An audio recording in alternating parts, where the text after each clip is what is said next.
સોમનાથ સ્વાભિમાન પર્વના બીજા દિવસે 500થી વધુ સાધુ સંતોની ડમરૂ યાત્રા યોજાઈ. પરંપરાગત વેશભૂષામાં જોડાયેલા સાધુઓના ડમરૂનાદ અને શંખ ઘોષથી સમગ્ર સોમનાથ ભવનાથ જેવું ધાર્મિક વાતાવરણ બની ગયું.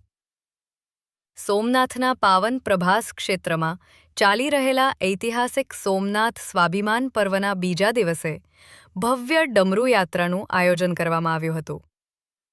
શંખ સર્કલથી શરૂ થઈ સોમનાથ મહાદેવ મંદિર સુધી પહોંચેલી આ યાત્રામાં દેશભરના વિવિધ અખાડાના 500થી વધુ સાધુ સંતો અને મહંતો પરંપરાગત વેશભૂષામાં જોડાયા હતા.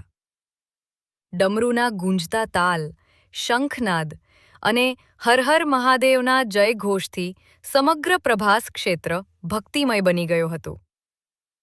માર્ગની બંને બાજુએ ઊભેલા ભક્તોએ સાધુ સંતોનું ભાવપૂર્વક સ્વાગત કર્યું હતું. આ યાત્રામાં સાંસદ રાજેશ ચુડાસમા અને તાલાલાના ધારાસભ્ય ભગવાન બારડ પણ સાધુ સંતો સાથે જોડાયા હતા.